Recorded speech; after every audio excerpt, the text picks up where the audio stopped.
On this episode, we cover the Joe Rogan Experience, episode 1999, with Robert F. Kennedy Jr. The No Rogan Experience starts now.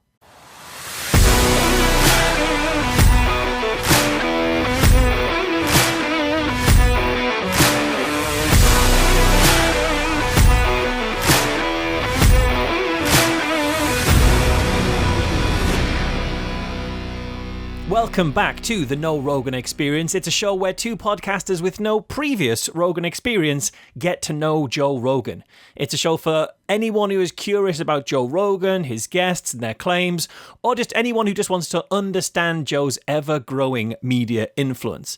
I'm Michael Marshall. I'm joined today by Cecil Cicerello, and today we're going to be covering Joe's June 2023 interview with Robert F. Kennedy Jr.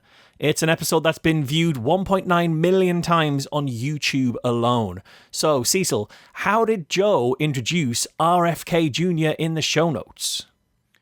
It says RFK Jr. is an attorney, founder of the Waterkeeper Alliance and Children's Health Defense, author, and 2024 candidate for the office of the President of the United States of America. And then they left his presidential website, which was Kennedy24.com. Yeah, absolutely. So is there anything else we should know about RFK Jr.?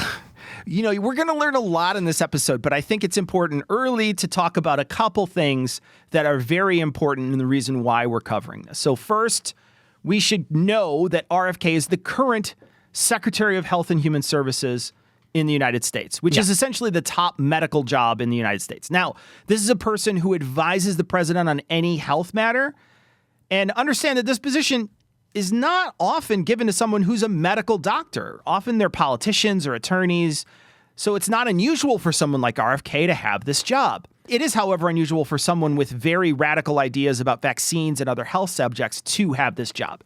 He's the founder, and I mentioned this already, he's the founder and chairman of the Children's Health Defense, which is an anti-vaccination group. He's named one of the top spreaders of vaccine misinformation during the COVID-19 pandemic. He thinks thimerosal, which is ethyl mercury, causes autism when there hasn't been any link whatsoever between those two things. He's said, and this is a quote, "There's no vaccine that is safe and effective," end quote. He wants to remove fluoride from the drinking water. He questions the link between HIV and AIDS. In 2023, the United States had 63 reported cases of measles. 2024, we had 282. In 2025, so far, just in this so far this year, we've had 1,045 and 3 deaths. Yeah. All indications are that this is because of low vaccination rates in Gaines County, Texas, which they have a 14% skipping rate of the vaccine. That's in the prior school year. So that's not going to improve under RFK. Here's what Wikipedia says, quote, "Kennedy published an opinion piece about the outbreak on the Fox News website. He suggested parents consult with healthcare providers about vaccination, but didn't explicitly recommend it, stating the choice was personal. He also promoted vitamin A supplementation in later interviews, and cod liver oil. Neither of these are effective treatments." In April, the Texas Standard published this, quote, "Covenant Children's Hospital in Lubbock, Texas, confirms that it's treating children with severe cases of measles who are suffering from vitamin A toxicity. According to the hospital, they have admitted fewer than 10 pediatric patients who were initially hospitalized due to measles complications, but have elevated levels of vitamin A, resulting in abnormal liver function," end quote. So people listen to the Secretary of Health and Human Services on this, and having RFK Jr. in there is going to cause some real problems. Finally, the next couple things have nothing to do with his career, but I just got to say them out loud so people can hear them. He says he has a brain worm that got into his skull and ate part of his brain and then died. He once took a roadkill bear and planted it in Central Park with a bicycle on top of it. And his daughter claims that he chainsawed the head off a dead whale on a beach in Massachusetts and then bungee corded it to the top of their car and then drove 5 hours home. So there's quite a lot to know about RFK Jr. then. It really is. So what did he talk about with Joe in this episode? You know, mostly it's vaccines and how they're bad. Big Pharma's twisting their evil mustaches, fishing and waterways are polluted with mercury. He talked about how vaccines cause autism, how the media is guilty of mass censorship, how podcasts are the way for people to get their information. And they claim Anthony Fauci was evil. And RFK claims that Wi-Fi weakens the blood-brain barrier. Yeah, there is a lot to be getting into here. There really, really is. For sure. And so our main event this week, it's got to be RFK's anti-vaccine views. But before we do get to that, of course, we're going to thank our Area 51 All Access Pass patrons. So they are KTA, the Fallacious Trump Podcast, Stargazer 97, Scott Laird, Darlene, Stoned Banana, Laura Williams, no, not that one, the other one, Definitely Not an AI Overlord, 11 Gruthius, Chunky Cat in Chicago Has a Full Belly, Alfred at the Blue Ridge True Crime on Substack, Am I a Robot? Capture says no, but maintenance records say yes, Fred R. Gruthius, Dr. Messy Andy, and Don't Thank Me, Your Show is Just Worth the Investment. A patron that we have now disrespected by going ahead and thanking them. So instead of thanking them, I'm gonna endorse their sentiment. If you think this show is worth the investment, you can join all of those fine folks and many, many others too over at patreon.com/No Rogan. All patrons there will get early access to episodes. You'll get special patron-only bonus segments every week. This week, we're going to be talking about Wi-Fi, the documentary Dopesick, and hotboxing with Mike Tyson. You can check that out at patreon.com/No Rogan. You can also check out our May bonus show, which has gone out, which is looking at episode 539 from 2014, where Joe interviews, I'm going to say, our very own Cara Santa Maria, the expanded podcast universe's very own Cara Santa Maria. And it's a fascinating listen to see how Joe has changed in the last more than a decade. So you can get that kind of stuff if you go to patreon.com/No Rogan. But now it's time for our main event. It's time! And a huge thank you to this week's veteran voice of the podcast. That was Tom Curry from the D-Roll Dads podcast, announcing our main event. Remember that you too can be on the show just by sending us a recording of you giving your best rendition of It's Time. You can send that to noroganpod@gmail.com, and you can also tell us how you want to be credited on the show. So before we start, I did want to talk about RFK's voice. If you've never heard him speak, maybe you've never heard him speak, he has a medical condition that makes him sound very raspy. Yeah. It's a little difficult for some people to hear, especially if you hear it and you think, gosh, I want to clear my throat when I hear someone speak like that. I know this is a difficult listen. It's a difficult thing to listen to. Even for our show. Even for our show, right? Like even for our show is difficult. But I urge everybody, don't shut the podcast off just yet.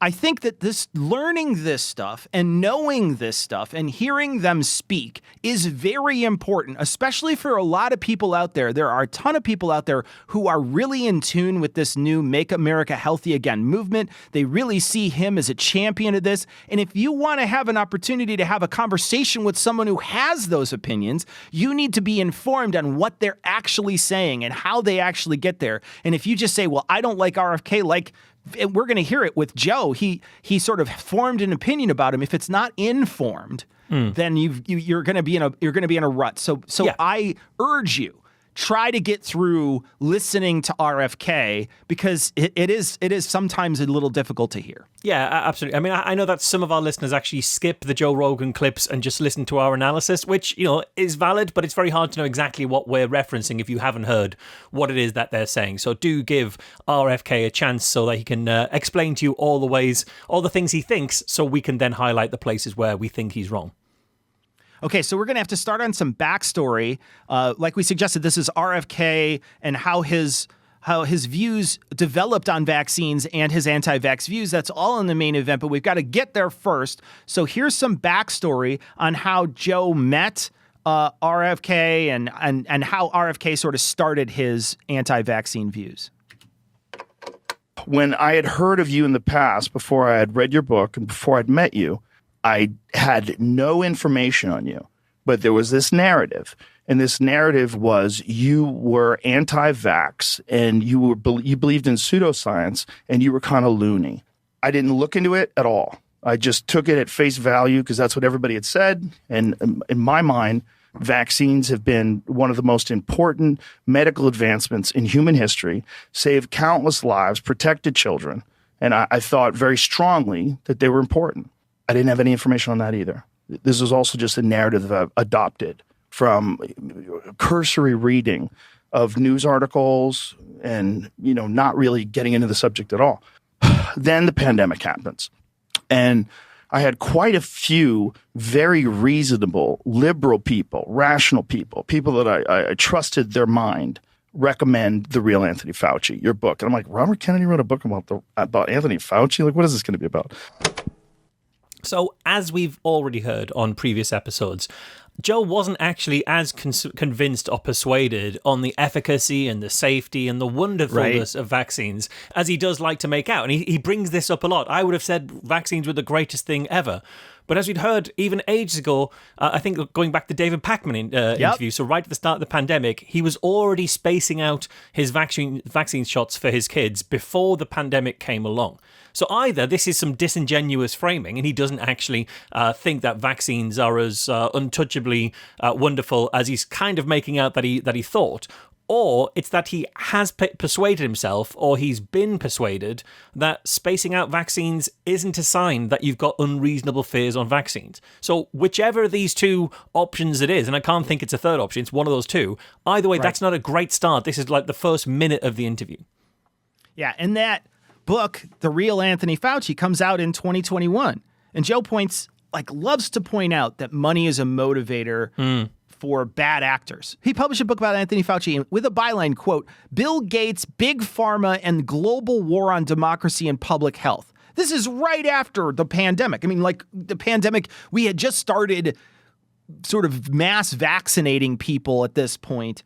And this doesn't come across as sort of brave truth-telling. This comes across as a cash grab right in the middle of when people are afraid of the vaccine. They're afraid. They're not sure. Was it tested well enough? You're going to come out and you're going to put out a hit piece on Anthony Fauci during that time when he's sort of been the voice of reason during the pandemic. I'm not convinced that isn't anything but a cash grab. Yeah, absolutely. And it's funny that in the last couple of episodes, we've also just put out the show with Asim Malhotra a couple of episodes ago, and he too released a book in 2021 with his ideas about the pandemic, and we had exactly the same criticism. He was complaining about Big Pharma and how it's all cash motivated, and yet there he was kind of putting out a book right at the height of all of this. So Joe doesn't ask those kind of questions of his guests, unfortunately.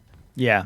We're going to move on to the next piece. This is him talking about how he was approached by people while he was doing work for cleaning up public waterways as an attorney. And there were a lot of people suing coal plants back then, but they were suing them for other reasons, for ozone particulates, for acid rain, for carbon, etc. And we were focused, the waterkeepers were mainly focused on mercury. So I was also pushing legislation about mercury, lobbying EPA to reduce it, and I was giving lectures all over the place. So these women start showing up at every lecture that I give, public lectures.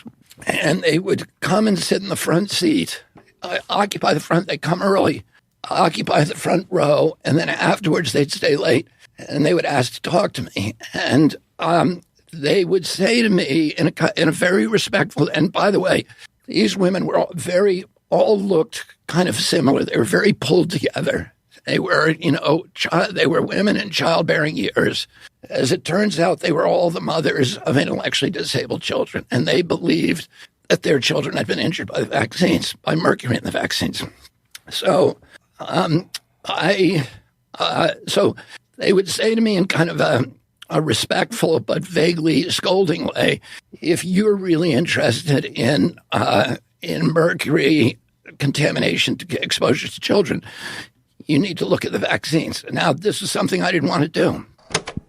Now, I want to make sure I mention that in the previous clips, he was talking about his background and how he had spent many years reaching out to a bunch of different sort of people in the coal industry and other industries who were polluting waterways in the United States. Yeah. And one of the main things he was talking about was mercury. And he had mentioned that mercury was starting to get in fish. People were starting to get a lot more mercury from their diet into themselves. These waterways were polluted. They were getting mercury that way. And it was causing some issues. He was claiming it was causing issues with women and childbearing, et cetera, and those children when they were born. And now we're jumping right to vaccines. Mm-hmm. It's not even the same kind of mercury that's in these two things. One's ethyl mercury, one's methyl mercury. One is broken down by the body, the other isn't. So he's comparing these two things that shouldn't be compared in any way. And this is going to come up, I think, in the toolbox section.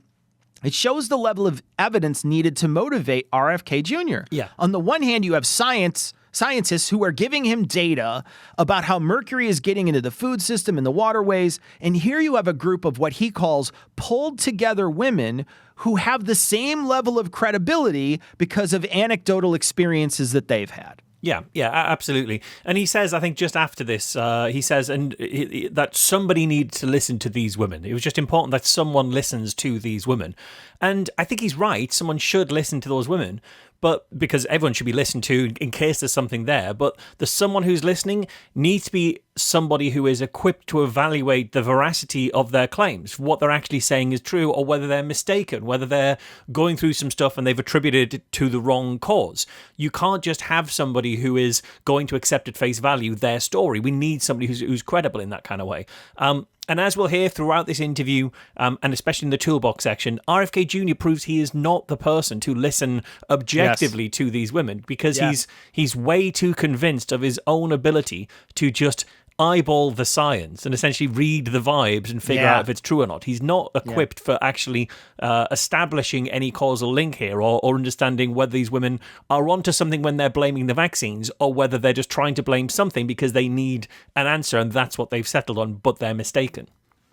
Often on Joe's show, too, there's this recurring theme that I've heard multiple times. Clearly, we've heard it with Trump, and we've heard it with a few other people, where they seem to mention how the person looks in order for how they should be believed.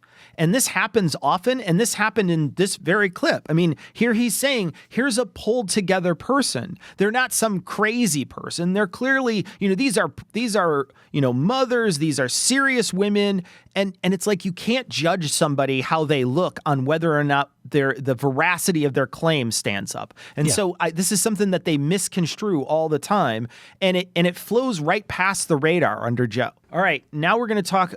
Now RFK is going to start getting into some of the things. This is something that RFK does really well. Is he mentions a lot of studies throughout this entire piece. We're going to hear him mention these studies, and this is where he starts. And I sat down while she was there and I read through the abstracts of these studies one after the other. And before I was 6 inches down in that pile, I recognized that there was this huge delta between what the public health agencies were telling us about vaccine safety and what the actual peer-reviewed published science was saying. Then I took the next step, which is I started calling people, high-level public officials, and I had access to everyone. I called Francis Collins. I called Marie McCormick, who ran the Institute of Medicine at the National Academy of Sciences. I called Kathleen Stratton at the National Academy of Sciences, who was the chief staffer, and I was asking her about these studies. And I realized during these conversations that none of these people had read any of the science. They were just repeating things that they had been told about the science. And they kept saying to me, well, I can't answer that detailed question. You need to talk to Paul Offit. Well, Paul Offit is a vaccine developer who made a $186 million deal with Merck on the rotavirus vaccine. And it was odd to me that government regulators were saying you should talk to somebody in the industry. It's like if I used to talk to EPA people all the time asking them, what does this provision mean in the permit? Why did you put it in there? And if they said to me, I don't know, why don't you go talk to the coal industry or this lobbyist for the coal industry and he will tell you what we're doing, I would have been very, puzzled and indignant. Oh, it was weird to me that the top regulators in the country were telling me, go talk to somebody who's an industry insider because we don't understand the science. Yeah, so I'm not convinced by a great deal of this. He uses the term at the very start saying there's a huge delta between the two sides of the argument and between the two kind of things that are brought up. He could say there's a huge difference. He could say there's a gap. He could say there's a disparity. And it would mean exactly the same thing. He's using a scientific sounding language, the delta between the two, in order to try and impress Joe. I think this is a lawyer's move. This isn't a scientist's move. I think, it certainly isn't a science communicator's move. If somebody was a skilled science communicator talking to a lay audience, they wouldn't use terms like a huge delta. People who aren't trained in those kind of areas pepper their language with that kind of stuff to give them extra credibility. And I think that's kind of a little bit of a tell here. And then he was saying that he takes what he's been told by these women, he handed a stack of papers, several inches deep, and he calls everyone he knows. And because of his name and his family, he's a Kennedy, he's got direct access to people in power. So he's got this laundry list of people with authority and connections that he can just rattle through in his Rolodex because he's got this kind of background. But then he's just saying, well, when I brought this stuff to them, they didn't understand. He said they were just parroting what they've been told. Isn't that what he's doing? These women have come along with these papers and said these papers prove everything. And Great point. He's just parroting it to them. And then finally, he's talking about Paul Offit there. And he says, Paul Offit, well, he's just a vaccine developer. Paul Offit's a qualified pediatrician. He's a virologist. Kennedy is trying to diminish all of that to make it sound like he's an industry shill. You can't compare Paul Offit to a spokesperson for the coal industry unless that spokesperson for the coal industry was a hugely qualified geologist who was an expert in several fields of science related to the extraction of coal, rather than just a press officer for the coal industry. Right. Paul Offit is hugely qualified, but Kennedy's trying to dismiss this. And I think, again, this is a lawyer making a case rather than a scientist laying out the proponents of evidence here. Yeah, and he says they didn't understand the science. I wonder how truthful this claim is. They didn't understand the science. I mean, you can't get to be someone in these positions, especially under in a competent administration, and actually not know what these things are. And very specifically, I wonder if he couldn't understand the way in which they explained it to him. Or maybe they didn't have time to sit on the phone with RFK to explain all of these details to him when they just say, look, go talk to this guy. That's his job. That's what he does. That's what he does. That's how he explains these things. And I'm not going to sit on I have a million things to do. And one of them isn't trying to placate your fears about vaccines. Let's get you to somebody else who can do that. He's making it seem like they're saying, well, they didn't understand what they were talking about. I don't believe that that's true. Yeah, I don't believe that it's true either. Also, bear in mind, these people, as I say, they're taking a call because he's a Kennedy. They're taking a call because of who he is. They don't necessarily, if it was you or I phoning with that kind of thing, we wouldn't get through. They wouldn't even give us the time of day. The fact that they're listening to him at all is a sign of kind of respect for the name. It doesn't mean they have to take his read of the science as true. And we don't know what studies he's talking about, but what we will see is the studies he brings up during this conversation. And in my opinion, he's misrepresenting those studies. If he was doing the same thing in that conversation, they're either going to not know those studies because they don't say what he says. They don't have the relevance that he says. So they might well be saying, well, I don't know that study. Go and talk to Paul Offit. He'll know the study. That could be the conversation that we're actually getting here. And it's not that I've never bothered looking into the science because I just trust the industry bodies on this. That's a total misrepresentation of this, I'm sure. This next piece is about placebo trials. And that's the problem with not doing, real placebo-controlled trials. None of the vaccines are ever subjected to true placebo-controlled trials. It's the only medical product that is exempt from that prior to licensure. So this is an interesting one, okay, because this is going to be a no true Scotsman fallacy, essentially, because he will say regularly there aren't placebo-controlled trials of vaccines, except there are. There are quite a lot of vaccines that are tested against placebo, But instead of accepting that, what he'll say is, it's not a true placebo-controlled trial because my standard is this thing here. And if it's not, what I would say is like the clue is that if a trial comes up with a result he dislikes, well, that one isn't a real placebo-controlled trial in that case. And he'll do this kind of throughout, keep referring to there being no placebo-controlled trials. Later, he will even describe a trial and talk about what happened in the placebo arm of it. Now he moves on to talk about the DTP vaccine. Anyway, what happened in the DTP vaccine was when it was pulled in this country, it was pulled because so many people were suing the drug companies. Wyeth, which is now Pfizer, was the primary manufacturer. They went to the Reagan administration in 1986, and they said, you need to give us full immunity from liability for all vaccines or we're going to get out of the business. And Reagan actually said to them, why don't they said, we're losing $20 in downstream liability for every dollar we're making in profits. And Reagan said to them, well, why don't you make the vaccine safe? And they said, because vaccines are unavoidably unsafe. That's the phrase they use, and that phrase is in the statute. Yeah, Reagan had that great idea, why don't you make the vaccine safe? Like nobody had thought of that before. Like this was a radical idea that the scientists hadn't thought of. Yeah, not convinced. So we've covered this before, bits of this before. So that the whole immunity for vaccine manufacturers, that comes up a lot. It's come up at least 3 times, I think, during the conversation that Joe has had. And because it ends up being this kind of recurrent refrain, it becomes part of established law that Joe doesn't question this. Joe's not looking for explanations. And therefore, I think neither would his listeners. So it is worth us kind of just going back to this for a moment. This was brought in, this idea of immunity was brought in because vaccine manufacturers were being sued by people who were claiming to be injured, even if there wasn't any good evidence of an injury or that the injury was related at all to the vaccine. But the companies argued that if they kept having to have the legal costs of having to fight each one of those cases, even if those cases came to nothing, there's cost and time involved, it would make producing a new vaccine too expensive to pursue. Why would we bother trying to find a new vaccine if we're just going to have all of this other extra kind of headache and cost as part of it? That's going to kind of factor into our business making decisions. It's going to make it unviable for them. And that would be bad because having new vaccines is a good thing. We don't want to get diseases, despite what previous guests like Susan Humphreys will tell you. Getting diseases is pretty much a bad thing universally. You want to try and avoid that. So there was an agreement that they couldn't be sued, but they would pay into a levy that would go into a fund that would kind of give payouts to people who had relatively convincing claims of vaccine injury. And the claims, the bar that gets accepted as being high enough to get a payout is lower than proof.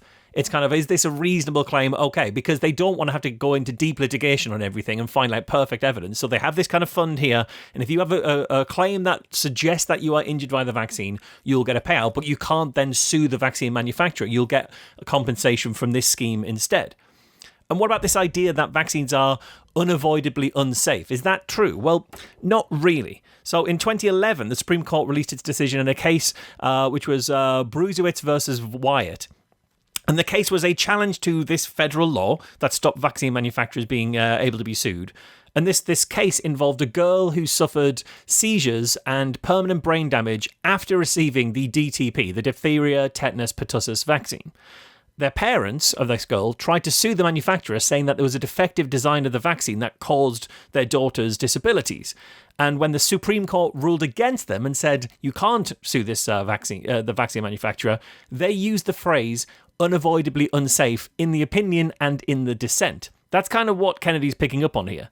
But that reference is actually picking up, it's referring to similar language in the National Childhood Vaccine Injury Act, which said that vaccine manufacturers can't be held liable for vaccine-related injuries if they were caused by side effects that were unavoidable, even though the vaccine was properly prepared and was accompanied by proper directions and warnings.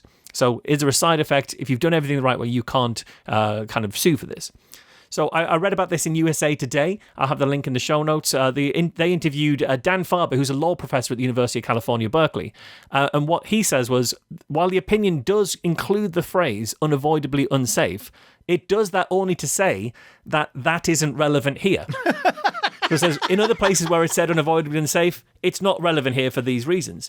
And actually, that phrase unavoidably unsafe, it wasn't used to say that vaccines were inherently bad. what it was actually saying, this is a quote from Dan Ferber. He said, on the contrary, it meant that some products like prescription drugs have side effects but are beneficial on balance. He said the same is true of vaccines. They all have some possible side effects, but the good far outweighs the bad. Yeah. So when we say unavoidably unsafe, what it's saying is there are some side effects. Those will have some safety issues. They may cause various different things, but the benefits of the drug outweigh it. So it's not perfectly safe. It's not without any side effects, but we're aware of the side effects and we consider the benefits to be worthwhile. So RFK is completely misrepresenting this. And what's interesting here is what he's misrepresenting isn't a scientific study. It's a legal case. This is his sphere of expertise, apparently. Wow, He's a lawyer, and he's misquoting this Supreme Court judgment here. Very interesting. All right, so now he's going to talk a little bit about another study that he's going to bring up, and this is going to come up. It's going to be a theme. He's going to mention this study multiple times. And then in the year 2000, CDC did a study with Johns Hopkins called Geyer because there was this emerging claim that vaccines had saved tens of millions of lives around the world. And I'm not going to tell you that they don't, because nobody should trust my word on this. What I say is irrelevant. What is relevant is the science. And this is the principal effort by CDC to actually verify that claim. And what the Geyer study, and they looked at all the, the history of each vaccine and health claims. And what they were trying to say is there was this huge decline in mortalities from infectious disease that took place in the 20th century. An 80% drop in deaths from infectious disease. And what caused that? Was it vaccines? And what they said is no. It had very little, almost nothing to do with vaccines. The real drop happened because of really engineering solutions, refrigerators. You could store food. Transportation systems that would get oranges up from Florida, et cetera, the roads, better housing, sanitation, the invention of chlorine, sewage treatment, but mainly nutrition. Nutrition is absolutely critical to building immune systems. And so what was really killing these children was malnutrition. And, it was the infectious disease that was kind of knocking them off at the end. But the real cause of death was malnutrition and a collapsed immune system. And that is what the Geyer study says. Now, anybody who's listening to this, you can go look at this study. So don't blame me and don't say, Kennedy's in denial. This is the only time CDC ever looked at this. And it's called GUYER. It's published, as I recall, in Pediatrics. And it's CDC and NIA and Johns Hopkins in the year 2000. At the start there, you'll have heard him say, don't just take my word for it. Like, he's very keen for us to not trust his word. But in this situation, Joe and his listeners can only really trust his word on this. Are they going to go off and find this study? Do we think Joe, at the end of this conversation, went off and found this particular study and read it? I don't imagine so. But I do think that Joe believes what he's been told here by Kennedy. So for all that Kennedy says, don't take my word for it, he knows that Joe and his listeners and the many, many people who follow Kennedy are absolutely going to take his word for it. Yeah, and Marsh and I went off and looked at this study because he sure as hell spelled that right out for us, so we were able to find it perfectly. Thank you, RFK Jr. So let's talk about this study. First off, it wasn't a vaccine effectiveness study. That's how he frames it. That's not what it was. It was a mortality study. Specifically, it's the annual summary of vital statistics from the year 2000. So they wanted to do a back look at the last century because they had a century worth of data. So RFK is framing it like the researchers set out to evaluate whether vaccines reduce deaths. They didn't. In fact, the authors are very clear on this purpose, to take a big picture look at trends over the 20th century. It's basically a statistical yearbook. It is not a medical trial. Yeah, absolutely. Right down to the point where the first four of the first 5 graphs in this study are about fertility, birth rates and maternal mortality, none of which have got anything to do with vaccines. This isn't about vaccines. This is a report about how the American population has changed and the factors that are influencing population growth and various life expectancy things. Vaccines are a footnote. They are mentioned, but barely. And yet RFK is citing this like the whole report is about vaccines. Exactly. The report says that vaccines don't explain the dramatic drop in deaths in the first half of the 1900s because they weren't developed then. Yeah. And that's not the gotcha it's supposed to. He's trying to make it out to be. It's true. Mortality from diseases like measles, pertussis, and diphtheria were already on the decline before vaccines came along, thanks to, like he suggests, better nutrition, sanitation, access to medical care. But that's public health progress. That's how public health progressed from the beginning of the century to the middle of the century. Yeah, absolutely. Like even just moving people away from living multiple generations of entire families crammed into a small house with tons of kids because of infant mortality, so you have like 8 kids in a family. Moving away from that probably did a lot of the work in reducing the wildfire transmission of a lot of those illnesses, but that can only take you so far. What took us the rest of the way was vaccines, and that's the bit that RFK doesn't want you to know. Exactly.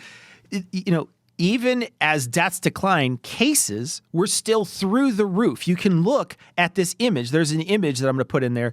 Measles, for example, still infected hundreds of thousands of people a year before the vaccine. Then the vaccine gets introduced in 1960 and the case numbers absolutely plummet. So while fewer people were dying from the measles, it was still causing serious complications like encephalitis, deafness, hospitalization, and keep in mind that three kids out of 1,000 who are infected with this, they still die. That's even true today. If you look at the number of cases we have in the United States, 1,024, 3 children have died. So that's a pretty good average of how many people, when they get infected, will die. Vaccines didn't just stop people from dying, no. They stopped people from getting sick in the first place.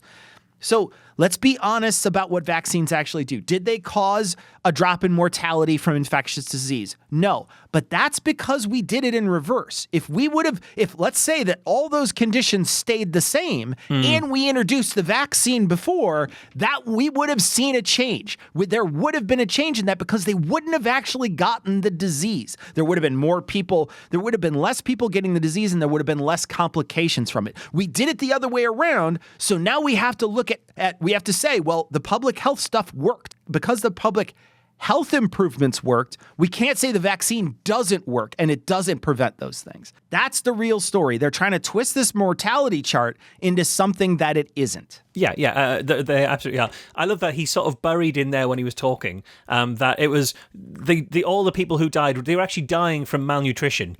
The infection just came along and finished them off. Yeah. Like, okay, so it's just, had they not got measles, they wouldn't have died of malnutrition, but you're still blaming the malnutrition here. Exactly, and again, that's a great point. And just like when we covered the Suzanne Humphreys episode a few episodes ago, if it was the case, as you say, the hygiene and lifestyle interventions, that they were responsible for the massive drop in infections and deaths and everything like that, we'd have seen those drops happening for all of the diseases all at the same time because hygiene was improving all at the same time. Yeah. And lifestyle stuff was happening all at the same time.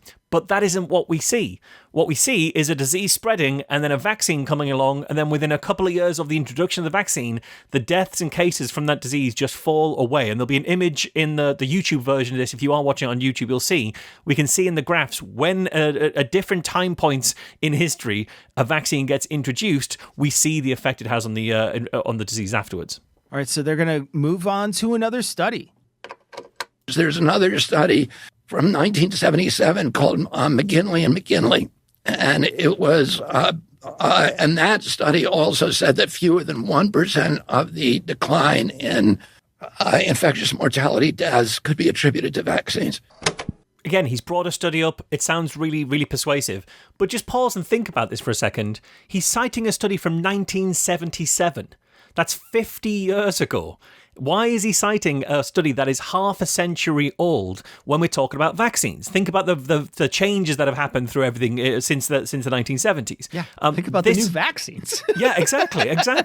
This was a study that was published in the journal, the Milbank Memorial Fund Quarterly, Health and Society. That was the name of this particular study. I went out and found it. It'll be linked in the show notes and things. As an aside, I hadn't heard of the Millbank Memorial Fund before, so I looked it up. This is from their Wikipedia. The Millbank Memorial Fund has historically funded controversial healthcare practices, including the Tuskegee syphilis study, in which African Americans were systematically and deceptively denied critical care for the benefit of the white scientific community. Yikes. They've had to apologize for funding the Tuskegee syphilis study. That's who these are. And you might say, well, that's a genetic fallacy. You know, you're rejecting an argument because of the source of it. No, it's published fair. in that journal. Maybe they publish some other good work. And I'm not saying to reject the study because of this association. I'm saying it's actually really terrible research practice to dig back 50 years in order to find a study that agrees with you. To go back half a century. All of the changes in the way that scientific studies and reporting and research has become more and more solidified and professionalized in the last half a century. This is before all of those. That's the reason to not take this study as being a very good proof about the effectiveness of vaccines in the modern era. But the fact is, this was published in the journal that was funded by an organisation that was funding the Tuskegee study up until 5 years before this study was published. This isn't a big historical thing. They were publishing it up until they were funding it until 1972. This was published 5 years later. That's got to be relevant. Wow. Now they move on to talking about how RFK was involved in 2016 with Donald Trump. He was asked to serve on a safety commission. In 2016, Donald Trump asked me to serve on a vaccine safety commission, and I agreed to do it. And he then ordered Fauci and Collins to meet with me, and Peter Marks at FDA and all that. So I had meetings with all these guys, and I actually went into that meeting with Fauci with three people. One was Del Bigtree, another one was Aaron Siri, the attorney, and another one was Lynn Redwood, who's a very, very famous nurse practitioner, public health official in Georgia. And during that meeting, there was a referee there from the White House, from the West Wing. And I said to Fauci, I gave kind of a lecture showing what we knew. And I said to him in the middle of it, I had a PowerPoint. I said, Tony, you have said, and by the way, he's known my family forever. And, my uncle was chair of the health committee, writing his salary every year, everything else like that. So, and very cooperative relationship with him. The two of the centers that are NIH are named for members of my family, for Eunice Shriver and my aunt, my grandmother. So, I said to him, Tony, you've been telling people I'm a liar. When I say no vaccine has ever been, none of the mandated vaccines, what they call recommended, they're actually mandated in many of the states. I said, none of them have ever been tested against in a placebo-controlled trial in a safety test prior to licensure. And I said, can you show me one vaccine that has been subject to a safety test? Show me one study that shows that. And he made it this show of looking through a red well. They had brought in from NIH this big tray full of file folders, and he made a show of kind of looking through that at the time, but he couldn't find whatever he was looking for. So then he said, it's back at NIH in Bethesda, and I'll send it to you. Well, he never did. So here he is, Kennedy, getting into this Trump thing, but listen to how well connected Kennedy is. He knows Fauci personally, not just as Anthony Fauci, as Tony. He knows him so well that it's Tony Fauci. Yeah. He is only in these rooms because of who his family is, but he's got no awareness of that. He thinks he's there on merit. He thinks he's there because he has some degree of expertise, some degree of authority and information. And that just isn't the case. Look at who he's bringing into those rooms. Del Bigtree, the producer of Plandemic, one of the most influential anti-vaxxers in the world. The other person he mentioned was Lynn Redwood, author of a paper, Autism, a Novel Form of Mercury Poisoning. These aren't people who are coming from a deep, rich scientific background, regardless of what you're kind of saying. And honestly, all power to Anthony Fauci for being able to sit through a PowerPoint lecture from people so much less qualified and informed than him. That must have been absolutely excruciating. And I'm not surprised that he's like, I'll email you afterwards with some detail, and then never did. I mean, never did. Fauci was probably busy. He probably had more important things to do than sending an email for the likes of Del Bigtree and Lynn Redwood. Yeah. Well, and then you're asking for this knowing that you're going to throw out whatever I send you anyway. Yeah, so why would I bother, Look, he is lying here. He's outright he's misrepresenting how vaccines are tested. Vaccines are held to a higher safety standard than other medications. And you might ask yourself, well, why would that be? Well, it's because they're given to healthy people, mostly healthy children. You can accept a lot more risk when you're treating cancer or some life-threatening illness, but if you're giving something to a perfectly healthy child, that bar of safety is very high. That's why the testing process for this is long and rigorous, and it's very tightly monitored. So take the Men-B vaccine, which is meningitis vaccine. It takes 15 years for the first genetic research to get full approval. And that's not fast track. That is meticulous. That's step-by-step development. Here's how the process works. I'll just break it down really quickly. Phase 1 is small, probably 100 people. It's mainly safety and dosing, and that's what they do in the first phase. Second phase, it scales up to a few hundred people, and that they check for immune response, and they start screening for side effects. And then in phase 3, this is the big one, thousands of participants, randomized placebo-controlled trials. This is where we get a chance to see side effects when they might show up, where you can compare vaccinated people to those who got the placebo. Now, RFK likes to claim that vaccines are somehow exempt from placebo testing, but this is false. Or at the very least, it's really misleading because placebo-controlled trials are standard for phase 3 vaccine testing. You look across all these different studies, you'll see that that's true. So vaccines aren't skipping that step.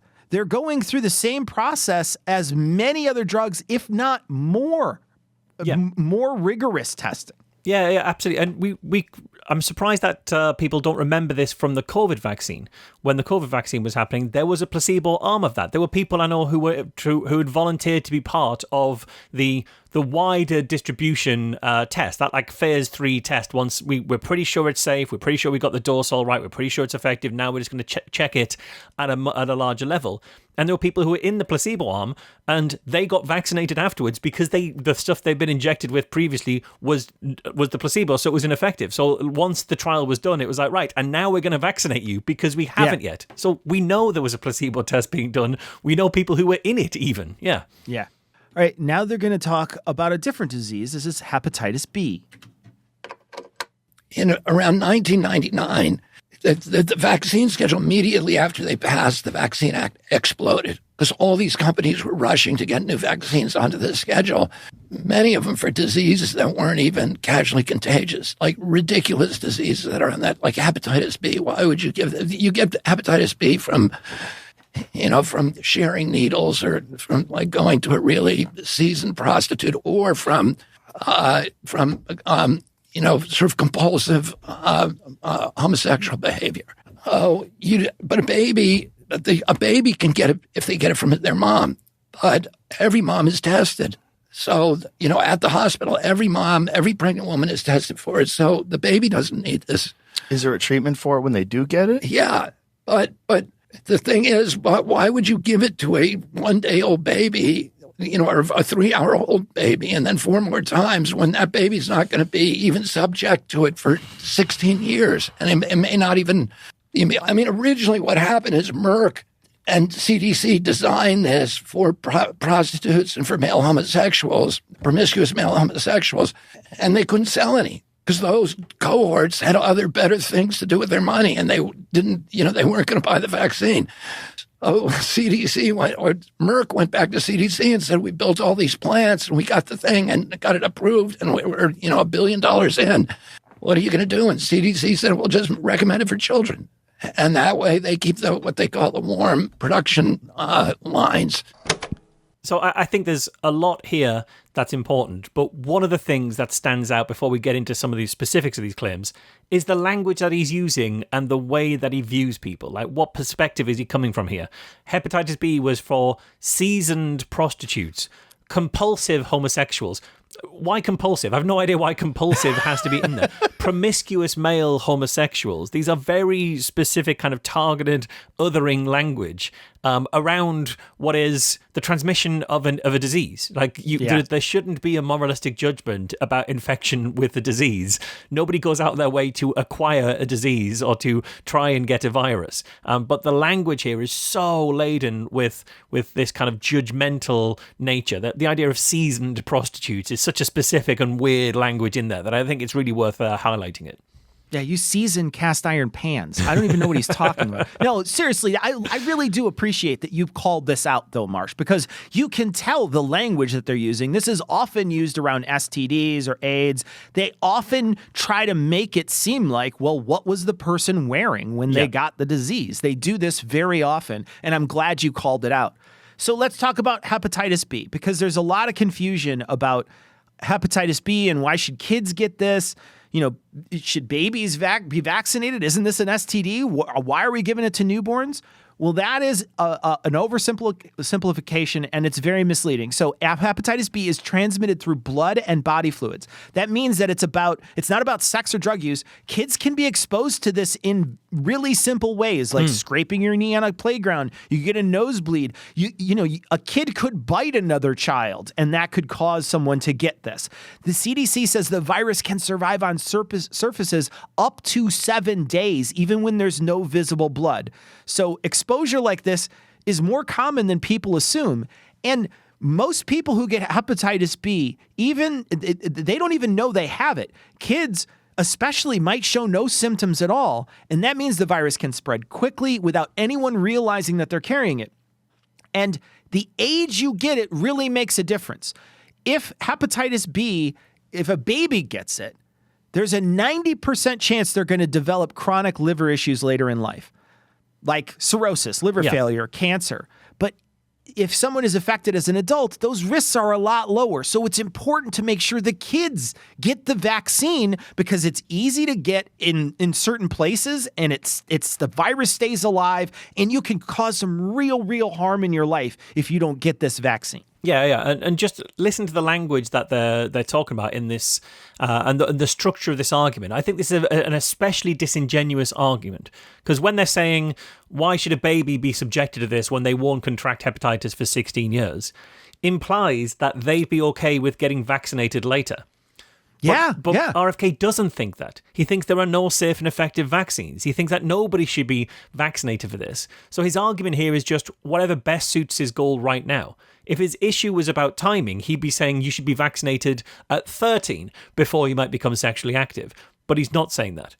But also, I don't get this idea that we shouldn't be vaccinating children against sexually transmitted diseases. I just don't understand this. It was a big thing when the HPV vaccine for cervical cancer was coming out. HPV causes a lot of the case of cervical cancer. Yeah. And there was a big thing, especially in Ireland, around children being vaccinated. Why vaccinate kids for a sexually transmitted disease? And it's because you want to protect them before they ever need it. It's like arguing, well, why would you wear a seatbelt before you're in a car crash? Why not wait until you're about to have the car crash and then put the belt on? You don't know when you're going to have the car crash, so you put the seatbelt on when you start your journey, and then if you do have a car crash later in the journey, you're going to be protected. Or it's like they're saying, kids are real light. They're not going to hurt themselves in a car crash. Yeah. So we don't need to belt them down. Yeah, exactly. Like, vaccinate kids against anything they could contract later, and it's going to be better for their lives all round as long as the vaccines are safe and effective, which they are. Yeah. And then just look at that exchange that RFK is recounting about what happened when they tried to develop this vaccine. The pharma company are complaining to the CDC, we spent all this money on manufacturing vaccines, and the seasoned prostitutes and the compulsive homosexuals don't want to buy our vaccines. What can you do for us, CDC? Boo-hoo. And so the CDC is saying, don't worry, we'll just recommend it for kids, and that'll keep the money coming in. Are we meant to believe that exchange really took place? Why? On what basis? Because he's not pointing us to documents. Later, he'll say, there's a transcript of this conversation. There's a document proving this. Here, he's just saying, take my word for it, which he just said he never does. But he absolutely is doing it. We're literally just having to take his word for it here, that this exchange even happened. If it didn't happen this way, his argument is completely meaningless. His point is meaningless here. That's a great find. That is really great. All right, now we're going to talk about autism. This is working up where, you're working your way through vaccines. You're eventually going to come to it. Here it is. So anyway, all of these new crazy diseases, rotavirus, and were all put on the schedule, and then they started seeing all of this explosion in chronic disease, and particularly autism. So around 1995, CDC, Congress said to EPA, what year did the autism epidemic begin? And EPA is a captured agency, but it's captured by the coal industry and the oil and the pesticide industry, but not by the pharma, because it doesn't regulate pharma. So it actually did a real science, and it said 1989 is the year the epidemic began. It's a red line. And 1989 was the year the vaccine schedule exploded. That doesn't mean that's a correlation. It does not mean causation. But it is something that should be looked at. He's saying it's just a correlation. It's not a causation. It should be something that's looked at. It is something that's been looked at. And what they've found is that vaccines aren't the cause here. But he says the EPA, well, it's captured by the coal industry and the oil industry and the pesticide industry. So it's like it's triply captured, like a nested capture. Or like the org chart must be incredibly difficult there to know who to report up to on what particular thing. Like getting sign off on any particular report for everything you write, Yeah. And the source of the claim that it's captured by those three industries, take his word for it again. He's not pointing to anything. He's just saying it. All right, so now we're going to talk about vaccine safety. So CDC hired a Belgian epidemiologist named Thomas Verstraeten, and they opened up the Vaccine Safety Data Link, which is the biggest database for vaccines, for HMOs. All the top 10 HMOs have all their records in there. So they have all your vaccination records and all your health claims. So you can do these kind of cluster analyses. And Verstraeten went in there and he looked at one thing. He looked at children who got the hepatitis B vaccine within their first month of life and compared those health outcomes in children who did not. In other words, children who got it after 30 days or didn't get it at all. That was the second cohort. And what he found in his first run through the data is there was an 1,135% greater or elevated risk for an autism diagnosis among the kids who'd gotten it in their first 30 days. At that point, they knew what caused the autism epidemic because a relative risk, it's called a relative risk of 11.35. A relative risk of 2 is considered proof of causation as long as there's biological plausibility. The relative risk of smoking a pack of cigarettes a day for 20 years and getting lung cancer is 10. This was 11.35. So there was a panic throughout the industry. As people heard about this study. We'll put the study in the show notes. My reading of it suggests exactly the opposite. Quote, conclusions. No consistent significant associations were found between TCVs and neurodevelopmental outcomes. Yeah, and I think TCVs, that thimerosal-containing vaccines, I think. Yeah. And bear in mind, that's one study. What he doesn't mention is another study. Let's say this one from Heron et al. In 2004. The conclusion, we could find no convincing evidence that early exposure to thimerosal had any deleterious effect on neurological or psychological outcomes. Or this other one, Andrews et al. From 2004. Conclusion was, with the possible exception of ticks, there was no evidence that thimerosal exposure via DTP or DT vaccine caused neurodevelopmental disorders. Or what about Parker et al. From 2004?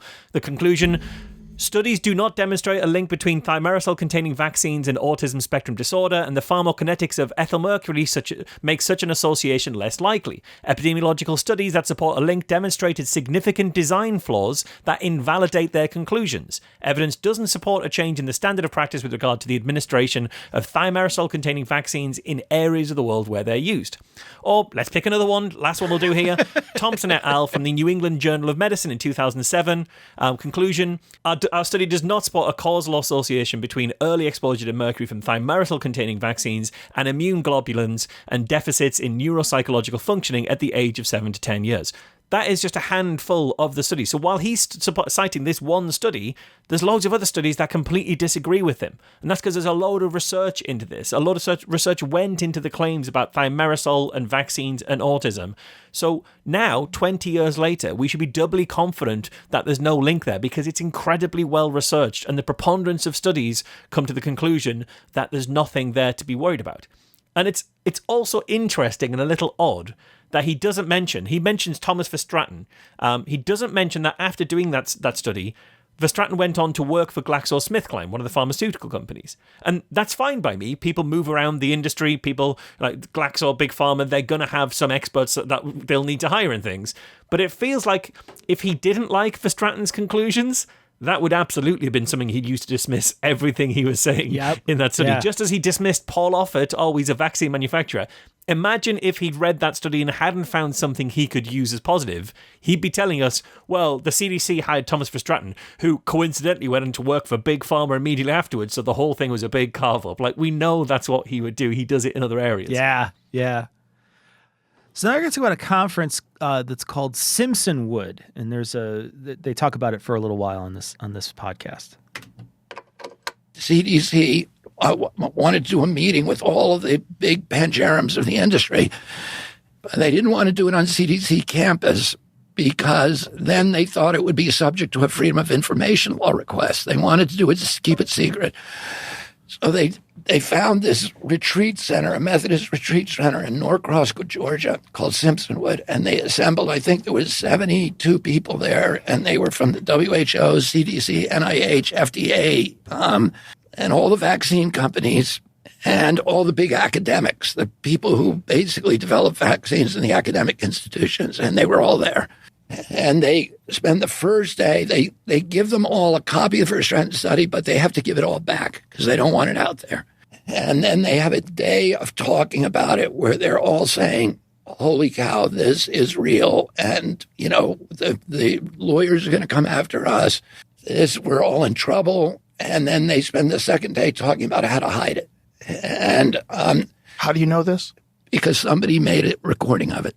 And I got a hold of the transcripts. And I published excerpts from those transcripts in Rolling Stone. And anybody can go and read these now on our website. It's called Simpsonwood. And you can read through the whole thing, or you can read my Rolling Stone article, which is also on the website, which summarizes it.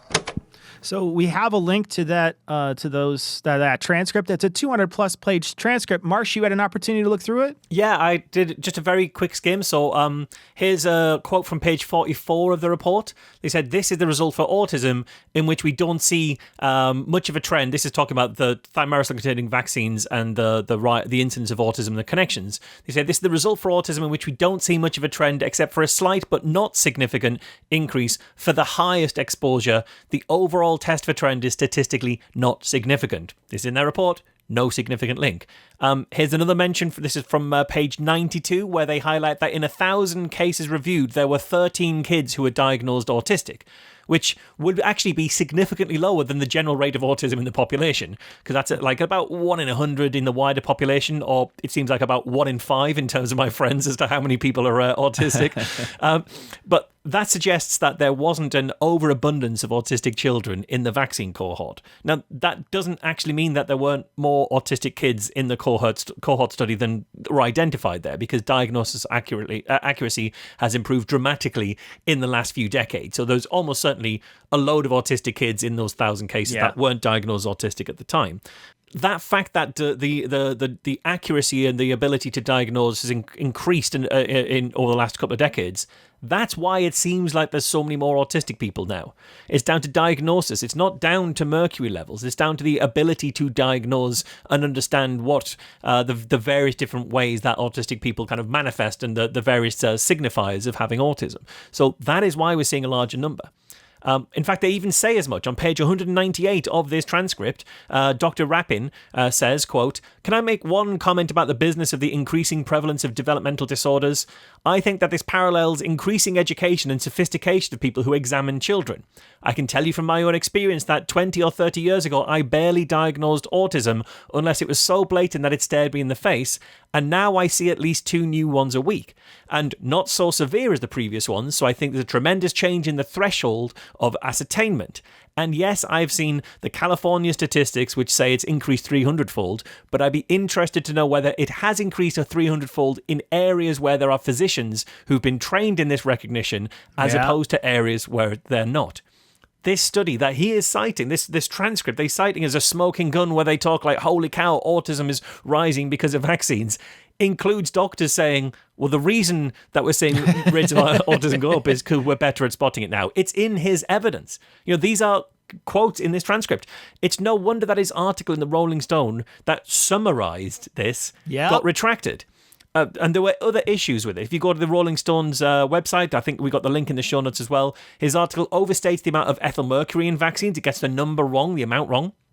His article wrongly claims that one of the researchers, Dr. Sam Katz, held a patent on one of the discussed vaccines, which he didn't. And it erroneously claims that the rotavirus vaccine contained thimerosal, which it didn't.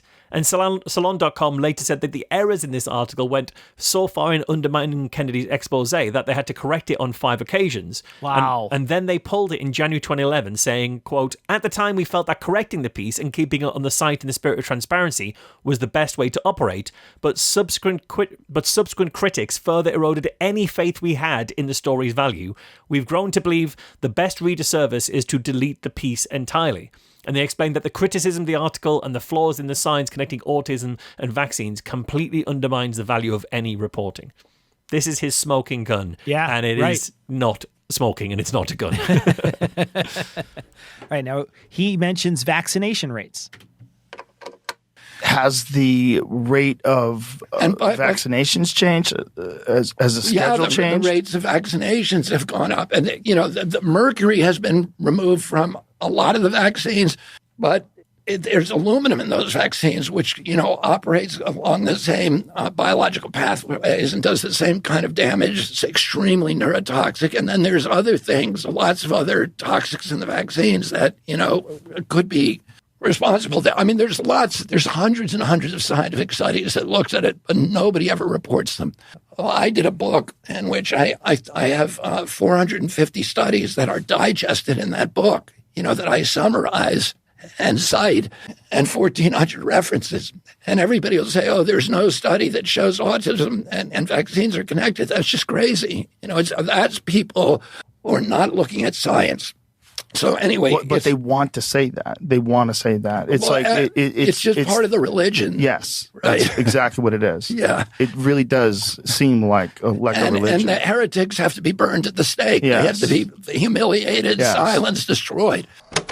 Yeah, just want to point out that pretty much every study that he mentioned in this, I looked up, and he was either misrepresenting or he was outright lying about it. Yeah, absolutely. And this is very much a rhetorical technique. I've got 450 studies. Well, that sounds a lot if you measure scientific validity by the volume of paper it would take to print them out. But we don't. Even just the papers that he's cited already, we've pointed out, the ones we've talked about in this show already, that they're weak or they're highly cherry-picked, they're not reflective of the broader evidence base. But he wants people to go through all 450, presumably. I've got these 450. But if we went through, imagine we went through every one of his 450 studies and we found them to be lacking, we found them to be not representative. Does that mean he would stop citing them, stop talking about them? He hasn't so far, because plenty of people have pointed out the flaws in these studies that he's citing, and he keeps citing them. So why would people bother engaging with them if this isn't a genuine quest to understand the science, rather than what he's doing, which is building a case that's persuasive for rhetorically as a lawyer and not as a scientist? He circles back here to the Geyer study we mentioned earlier.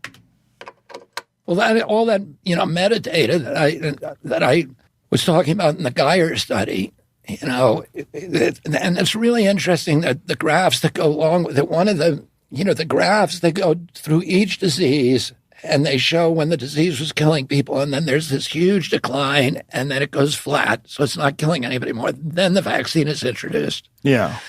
And it's disease after disease after disease. The same thing happened, it's all because people started getting better nutrition and their immune systems were okay. And if you look at the kids in Africa who die from measles or these other infectious diseases, they're all malnourished. In fact, the only people really dying from measles in the 60s before they introduced the vaccines, I think the death rate had gone down to from tens of thousands per year to a couple of hundred a year. This was by 63, and they were all kids. Most of them were kids in the Mississippi Delta, black kids, severely malnourished, and they were dying of measles. And, this was before the war on poverty, before my father visited Delta. And, it's hard for a disease to kill a healthy person. It's hard for an infectious disease to kill a healthy person with a rugged immune system. So he mentions the Geyer study, and then he mentions that there's these graphs. He says all these graphs, you can look through it and you could see these graphs. The graphs he's suggesting do not exist in that study. He's conflating it with something else, but he is not being truthful here. Yeah, and maybe he's just remembering. Let's be fair to him. Maybe he's misremembering of the studies that he brought up, because he might be thinking of that Milbank paper, the McKinley paper, which does have some very crudely drawn graphs in them. If you watch it on YouTube, you can see those graphs right now. But these are not what I would say are the most persuasive graphs. I wouldn't rely on these. These are very roughly drawn. There's barely any kind of measures to them. They're very small. You can't really tell anything. But most importantly, they're 50 years out of date. They're half a century out of date. Whereas we can see some updated information. I found a chart on measles that really shows where the drop-off happened after the introduction of the measles vaccine. Diphtheria. The McKinley paper has a diphtheria graph, but if we look at a more accurate graph on diphtheria, we can see very clearly that it dropped off after the introduction of the vaccine. And the graph that I'm showing on the YouTube here, my graph is of cases of diphtheria, not just deaths. But yet they completely disappear. After the vaccine comes in the 1920s, the number of cases drops so dramatically that by 1960, you can't see any cases. It's just on the bottom axis of the graph. Yeah. And that's cases, not even deaths. The vaccine did that. It's not about having a rugged immune system and a well-nourished immune system. The vaccine is what's done this. Yeah, and I want to point out again, you can still die Today, with our modern medicine, 3 out of 1,000 people die from the measles. That still happens today. And, look at what happened in Texas recently. We talked about it at the beginning of the program. 3 of those kids died from measles in Texas. Yeah. Were they malnourished? You can avoid all of this by taking the vaccine. It can still kill you. It can still have life-altering consequences if it doesn't kill you. And even if it does none of those things, it sucks to get, period. Yeah. It's not like it's a great time having the measles, even if you don't develop complications from it. Why do you want to put your kid through that if they don't have to go through it? Now we're going to talk about vaccine trials. What they did was they gave 22,000 people the vaccine and 22,000 similarly situated people the placebo. And after 6 months, and they promised to do a 5-year study, but then they cut it back to 2 months or 4 months and unblinded it, right at the beginning. So, which is total deception. Because now we don't know what any of the, long-term effects are. There's a lot of impacts from these, from the vaccines, like every other drug, that have long diagnostic horizons and long incubation periods. And if you don't have a 5-year placebo-controlled trial, as Fauci himself has said, you need 8 years, he said, you're going to miss a lot and you could have mayhem. And that's exactly so they used the excuse that this pandemic was so deadly that they had to unblind the trial and give this medication to everyone. Otherwise, it would be unethical. Yeah, otherwise it'd be unethical. So you think that was done on purpose? Do you think that was done to I don't obscure? Look into people's heads, but it's not a good.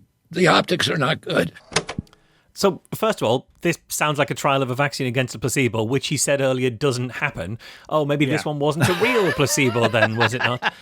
Yeah. But he's shifted this goalpost. So now he's saying, well, the placebo trial needs 5 years or even 8 years. But think about what that means. If RFK got his way, nobody could have had the COVID-19 vaccine until 2028 at the earliest. So we'd all have to just be living in an unvaccinated world.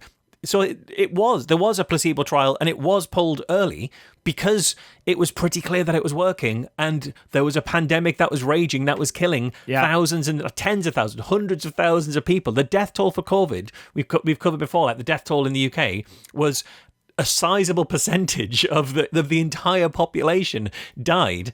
If you've got a vaccine that is showing good signs of efficacy and isn't showing any particular concerns over safety, it becomes unethical to continue doing a placebo-controlled trial. We see this happening for other medications. I think it was a heart medication where it became so clear that the people in the intervention arm were surviving so much more, were surviving at much, much higher levels, that withholding this drug from the people in the placebo arm would result in deaths that could have been avoided. And at that point, it becomes unethical to continue doing a placebo-controlled trial.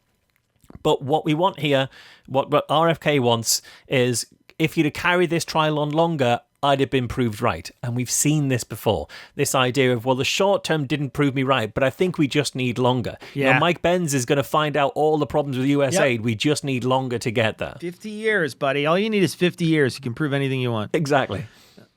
Now they're going to talk again. They're going to continue on with this 22,000 people number, and they're going to talk about how things are 100%. COVID vaccine should have been 100% effective. So what they did is they had 22,000 people got the vaccine, 22,000 who didn't, and they have 6 months of data. Some of that is unblinded, but it's 6 months. And during that 6-month period, in the vaccine group, 1 person died of COVID. And in the placebo group, 2 people died from COVID. So that allows Pfizer to tell the public and, FDA to tell the public, oh, this vaccine is 100% effective because 2 is 100% of 1. That is insane. What they should have been telling Americans and what they're required to under the law is to give them a number that is called the NNTV, the number needed to vaccinate to save 1 life. How many people do you have to vaccinate to save 1 life? And the answer, of course, is you need to vaccinate 22,000 people to save 1 life. So if you're going to vaccinate 22,000 people to save 1 life, you better make sure the vaccine itself is not killing anybody. Because if it kills 1 person per 22,000, you've now canceled out the entire benefit of the product.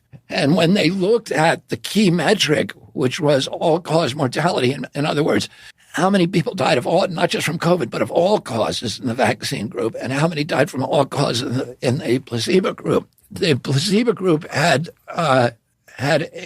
17 people die, and the vaccine group had 21. So what that means is there were more people died in the vaccine group. He's making those numbers up. Yeah, he is. Not least because he says 2 is 100% of 1 and 2 is 200% of 1. That's how percentage. It's 100% more than 1, but that's not how that works. But yeah, okay, let's look at some real numbers. Vaccine is 200% effective.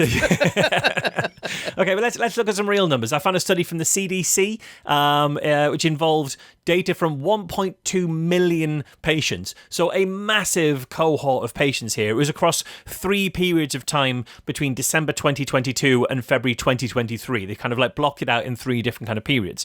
He's talking about the number needed to vaccinate. Well, the median estimated number needed to vaccinate to present 1 hospitalization from this study was 205, which means you vaccinate 205 people and you prevent 1 hospitalization.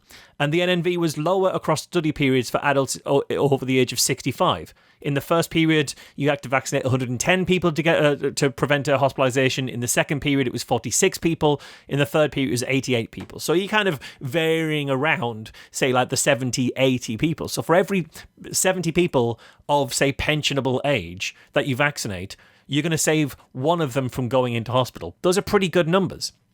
The same was true of people with underlying medical conditions. If you had at least 1 underlying medical condition, you had to vaccinate 163 people to prevent a hospitalization in the first period, 69 the second time they looked, 131 in the third time period.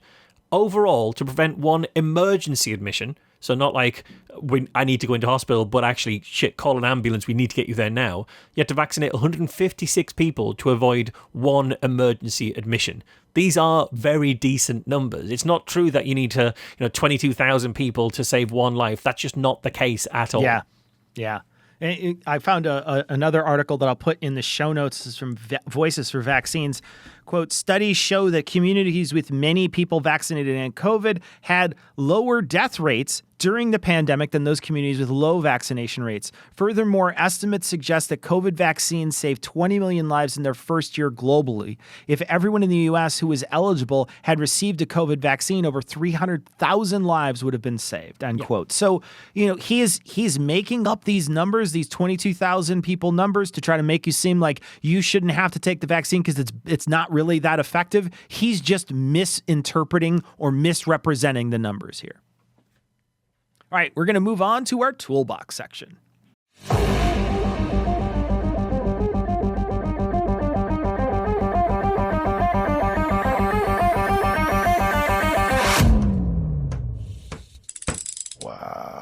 So that's the tool bag, and something just fell out of the tool bag. All right, so for this week, we're going to be doing Dunning-Kruger.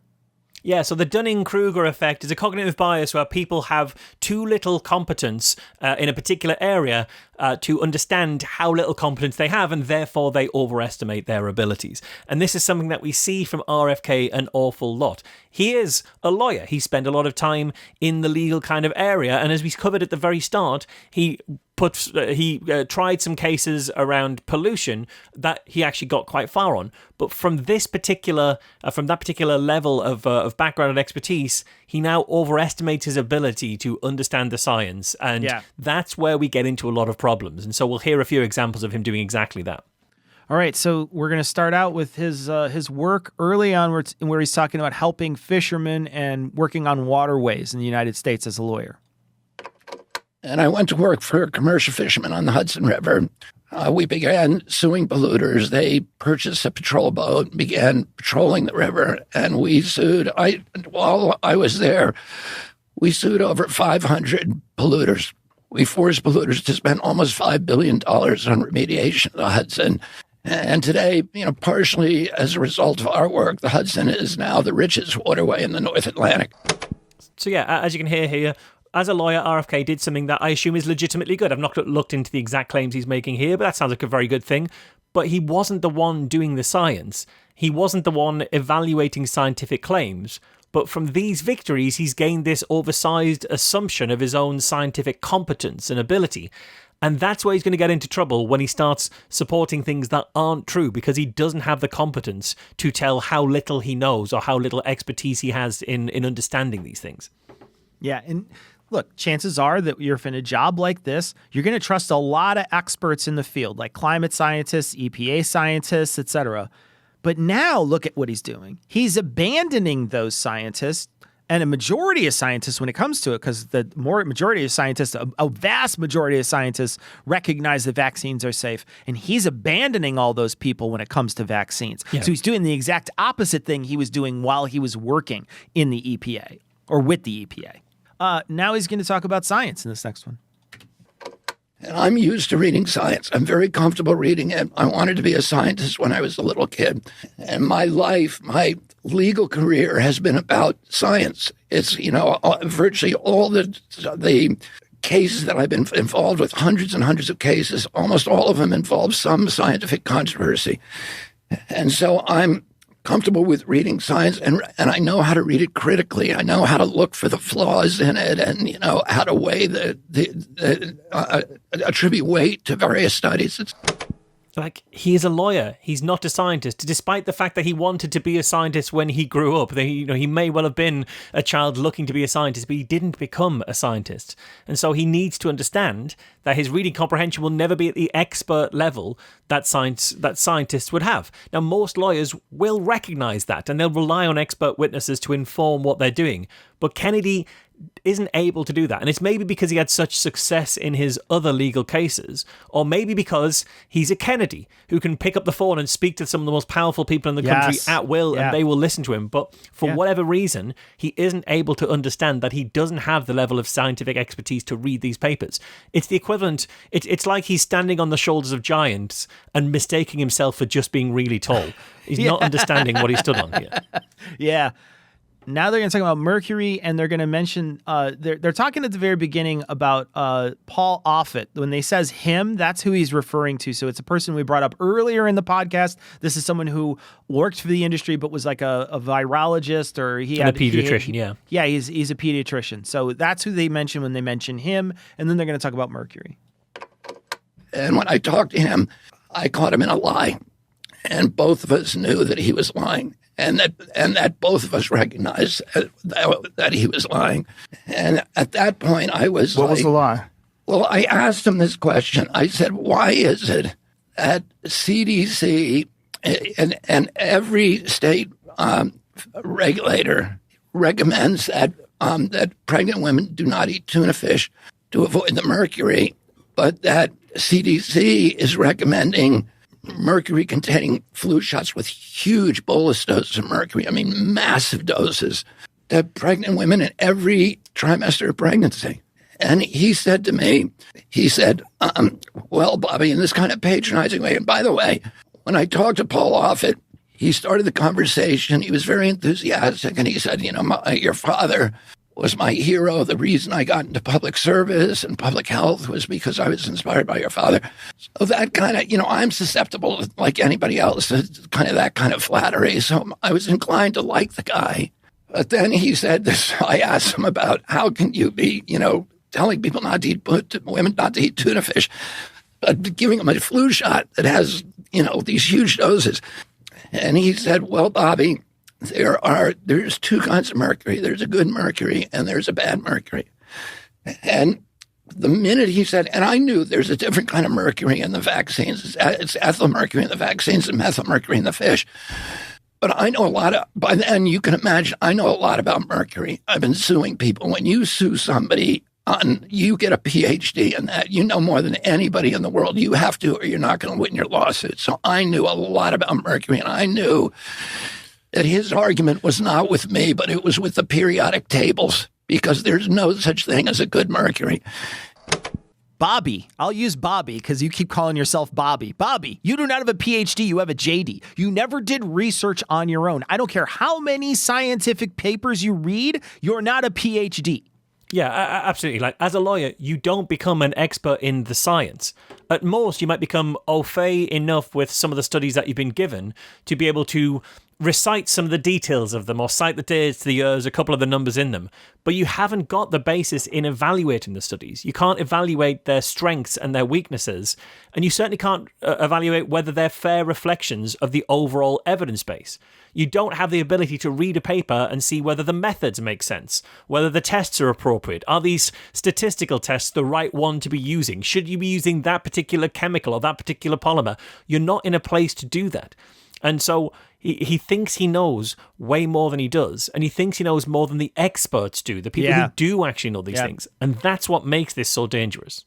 Yeah, and the person probably, maybe they said a good and a bad in a colloquial sense when they're talking about mercury. Maybe what they really meant to say was there's a harmful one and there's not a harmful one. There's one that you can take into your body and your body will get rid of it pretty easily, and the other one it won't. So there's one that you want to stay away from and one you don't care as much about. Maybe that's what they meant when they said a good and a bad. Okay, so now he's going to talk about trusting the experts. The trust the experts is not a function of science.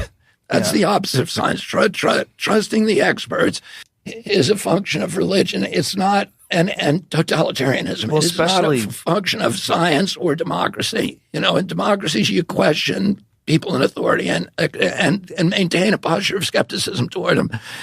The same is true in science. You don't trust the experts.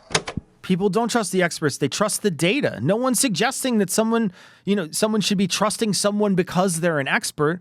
We haven't mentioned a single name of anyone in the world here, in the vaccine world, that we should trust. Yeah. Instead, we're asking for people to show us data that suggests certain things. You can't provide any of that. Yeah, absolutely. And he's right. You don't just trust the experts, but also you can't just by default distrust the experts. That's Kennedy's position here is, well, the experts must be wrong because they're experts. And he comes at this position because he assumes he knows more than the experts. That's not how expertise works.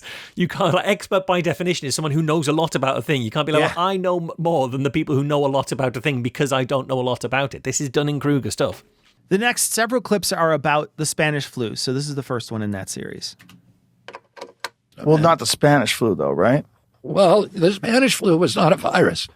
And even Fauci now acknowledges that. And there's good evidence that the Spanish flu, there's not a definitive, but very, very strong evidence. The Spanish flu was vaccine-induced flu. The deaths were vaccine-induced, but originally they said it was a flu. But when they've gone back and actually they have all the samples from thousands of people, they died from bacteriological pneumonia. So they died as a consequence of something that you could cure today with antibiotics. Yeah, it's a comorbidity, man. That's what if they died from that and they're saying that they died from that, it's because of comorbidity, not because that was something else. Yeah, absolutely. I mean, you die when your heart stops, but like that might be because you got hit by a truck. It's not just there's lots of reasons your heart could stop. And look, the Spanish flu absolutely was a virus. He's here saying that it wasn't a virus. It was a virus. We know specifically it was an H1N1 strain of influenza virus A. They've sequenced the virus. They know what that virus is. Anthony Fauci certainly doesn't think anything different. Like, he knows it's a virus. It's completely established that it's a virus. The fact that Kennedy doesn't know that it was a virus, thinks it wasn't a virus, is testament to how little he knows about viruses and about infectious diseases, which is a worry when he says he thinks he's acquired a PhD level of expertise and understanding. He clearly hasn't. He doesn't even know what a virus is, really. Okay, so this is continuing on pretty much right where they left off. But a lot of the, bacteriological illnesses can kill you. Yeah. It's that a lot of the viral illnesses, if you're super healthy, it's pretty hard for them to kill you. I mean, I'm just saying this not on an individual basis, but on a population basis. If you look at populations that are well nourished, you don't see infectious disease mortalities anymore. And that's across, I don't think anybody would argue with that. Okay, they might not argue with the idea that populations that are well nourished have fewer infectious mortalities, but that's often because the places where you have ample access to food typically also tend to be the places where you got ample access to medicine and hygiene and other public health interventions. He's doing the causation correlation thing here. It isn't about the food at all. That's not what this is. But even this idea that you just don't see infectious disease mortality anymore, that isn't true. In fact, we just went through a few years where we saw a lot of infectious disease mortality in places where I wasn't struggling to get access to food. I was struggling to avoid catching COVID, and that's kind of the way we were. So the point is here that viruses obviously can kill you regardless of your diet, but he's too ignorant about the subject of virology and infectious disease to know how wrong what he's saying actually is. He has no comprehension of how far off he is here, but he thinks he's an expert because he knows so little. And again, this clip continues. It's pretty much right where it left off. What are you saying that the Spanish flu was, and what is the documentation?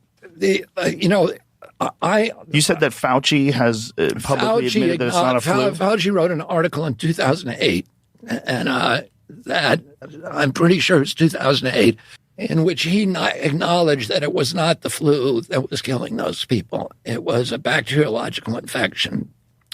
And a bacteriological infection, these days, you could 100% cure all of it with an antibiotic. But something was making them ill and to make them vulnerable to the bacteriological infection? That's unclear. And, I read an article recently, and you can look up these articles pretty easily. But the article that I read made a very strong case that the illness came from testing a new vaccine in Kansas at a military base in Kansas. And I'm a little hazy on the details. But this is important to cover, right? So let's see if we can find this. Predominant role of bacterial pneumonia as cause of death in pandemic influenza implications. Of pandemic influenza preparedness. So what this is saying is that bacterial pneumonia was the cause of death, but these people obviously they were saying that they were sick before this. Correct? Is that true? You know what? I shouldn't talk about this, Joe. Okay, so I don't remember enough about it. So I checked this out. He mentions earlier when he's talking, he says that there was an article about a Kansas military base where they were testing a vaccine. So I did a search for this, and I found a fact check on this. This is from Reuters, and they found the article that this is referencing. It's a chiropractor named Dr. Sal Martingano, and he's he has alphabet soup after his name, which indicates that he's a chiropractor. And he published a blog, and the blog is named "The 1918 Spanish Flu only the vaccinated died is the name of the blog. And it looks like it's GeoCities. I mean, seriously, go check this thing out. It's hilarious. But anyway, in this writer's fact check, actually, let me quote the actual article here first before I go to the Reuters fact check. In his article, in the chiropractor's article, it says that the initial outbreak of the disease and subsequent deaths were caused by the pandemic, which infected an estimated 1/3 of the population, were caused by a military experiment of bacterial meningitis vaccine and not by the flu at all. And this is from the Reuters fact check, quote, "There would be no way that a meningitis vaccine could contribute to starting a flu pandemic." And then they said meningitis is a different disease caused by a different type of bacteria. It's not genetically or closely related to influenza. Influenza is a virus, a much smaller microbe than a bacteria. They are entirely different kinds of microorganisms that cause entirely different kinds of diseases. So look, this is JFK's standard of evidence. He finds a chiropractor's blog and then talks about it like it's science on Joe Rogan. Yeah, exactly. And he does that because he's not well enough trained to understand what is a good source here and what is not a good source here. So he assumes that anything that already agrees with what he's thinking must therefore be good. This is what expertise trains you out of doing. And the fact that he hasn't got that expertise is kind of evidence of this this Dunning-Kruger thing that we're talking about. What I think is interesting as well is when Joe starts asking him some follow-up questions and for more information, he just keeps stepping back and back. He goes to like, well, the article that I read made a good case. And then he goes to, well, I'm hazy on the details. And then he gets to, I shouldn't talk about this. I don't remember it well enough. Yeah. He's collapsing under the weight of Joe Rogan's questions here. That's what's finding him out. Yeah. All right. So this is the last clip in the toolbox section. This is the last bit about the Spanish flu. Let's read what he says. The results. Postmortem samples were examined from people who died of influenza during the 1918 to 1919 uniformly exhibited severe changes indicative of bacterial pneumonia, bacteriologic and histopathologic results from published autopsy series clearly and consistently implicated secondary bacterial pneumonia caused by common upper respiratory tract bacteria in most influenza fatalities. Yeah, and some people have suggested that came from getting people to wear masks. Oh, Jesus. So, I don't know. How would that be? That the mask became a media for bacteria. Conclusions. The majority of deaths from the 1918-1919 influenza pandemic likely resulted directly from secondary bacterial pneumonia caused by common upper respiratory tract bacteria. Less substantial data from the subsequent 1957 and 1968 pandemic are consistent with these findings. If severe pandemic influenza is largely a problem of viral bacterial copathogenesis, pandemic planning needs to go beyond addressing the viral cause alone. Example, influenza vaccines and antiviral drugs. That's hilarious. Prevention, diagnosis, prophylaxis, and treatment of secondary bacterial pneumonia, as well as stockpiling of antibiotics and bacterial vaccines, should be high priorities for pandemic planning. I just want to point out before Marsh goes here that he is reading Anthony Fauci's paper aloud. They're showing it on the screen. I wanted to mention that is exact. He's reading it verbatim. Yeah, and absolutely. And even Joe can tell that this paper is saying that people were sick before they got the bacterial infection. That's what dying of a secondary bacterial infection is. And Kennedy can't understand something that even Joe Rogan seems able to grasp. But Kennedy thinks of himself as an expert. He's got no understanding of his limits here. And he's doing this thing of saying like, well, no, it was the secondary thing. They died of the bacterial thing. But that bacterial thing was caused by something. Otherwise, we could look at around the same time, 1918, 1990, World War I was happening. We could say, what killed most of those soldiers? Well, a lot of them died of blood loss. So maybe blood loss is something we need to fight. Sure, but the blood loss was caused by bullets, and they didn't just spontaneously start losing blood. Yeah, they also didn't spontaneously start getting bacterial infections. Yeah, and Kennedy here cites some really easily debunked mask paranoia that was flying around. Yeah. And I'll put a link in the show notes if you want to read it. But just a quick quote from this link. The way bacterial pneumonia tends to develop is through aspirating or breathing in contents into the lungs. So in terms of wearing a mask, the respiratory droplets you exhale that land on the inside of your mask that you then breathe back in will not give you bacterial pneumonia. That's not how it works. And so there's a bunch. There's also 4 other things that they mentioned too that, if you want to know about masks, there's a link. You could take a look. Yeah, and look, it is true that for the Spanish flu, it seems to be true that more people died of bacterial pneumonia than directly of the flu, but that has nothing at all to do with masks. So the reason people caught bacterial pneumonia was due to the virus. So here's a study from 2008, the one that they're talking about here. The majority of deaths during the influenza pandemic of 1918-19 weren't caused by an influenza virus acting alone, report researchers from National Institute of Allergy and Infectious Diseases as part of the National Institutes of Health. Instead, most victims succumbed to bacterial pneumonia following influenza virus infection.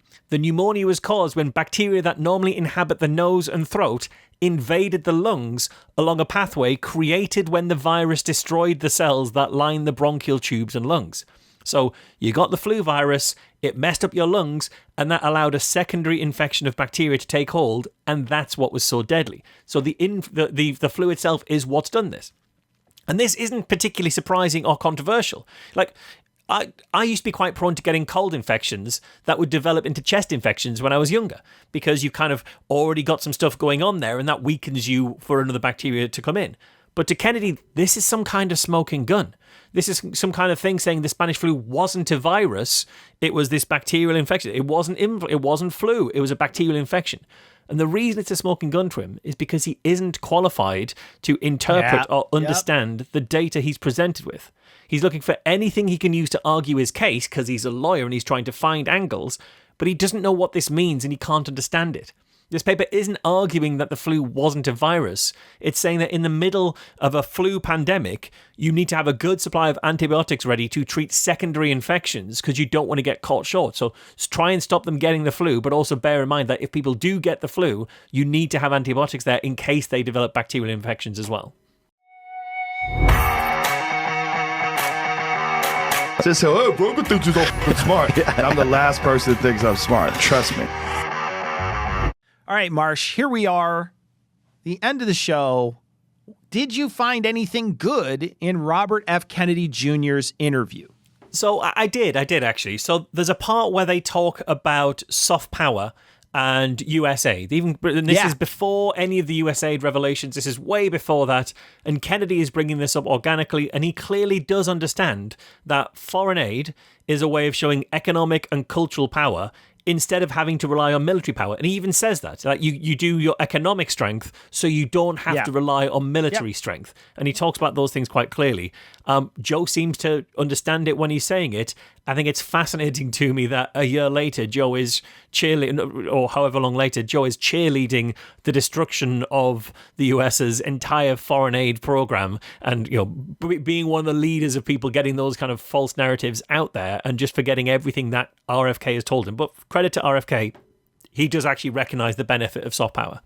Well, and I mean, RFK joined into this administration, so in some ways, he's tacitly agreeing to this stuff too. So good point. Both RFK and Joe, they both seem to understand it here, but then once Trump gets in office and appoints Musk and starts talking about waste, fraud, and abuse, but it would at least seem that RFK is at least tacitly agreeing with it when he joins on to Trump's team. Yeah, especially when they talked earlier about like expertise and various things, and how anytime you can't trust the people who are at the top, that's a sign of something bad, and you should always have a skepticism. That is gone because they're signing fully on board with what's happening at the top here.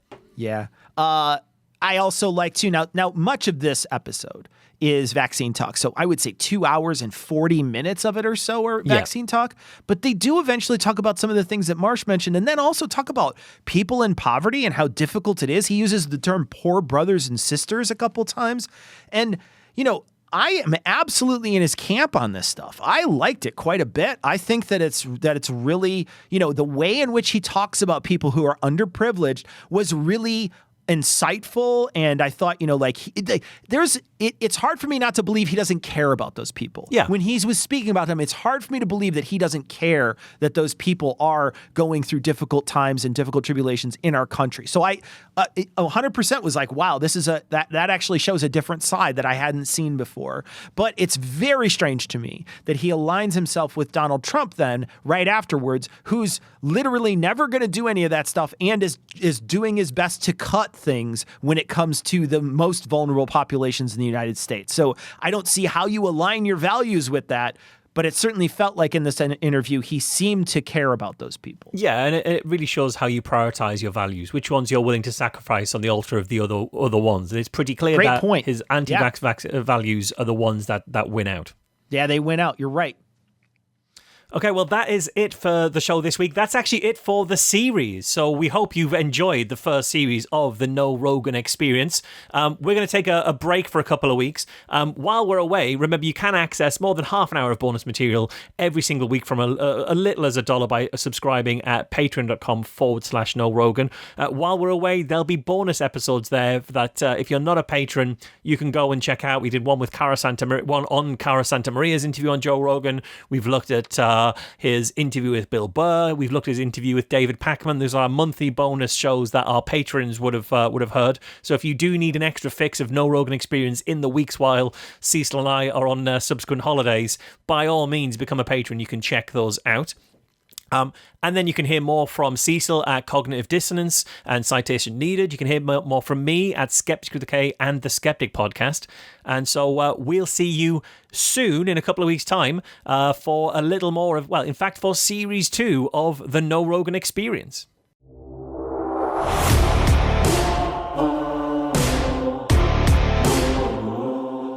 If you love the show, please rate and share it. If you want to get in touch with us, become a patron. Or check out the show notes. Go to knowrogan.com. KNOWROGAN.com.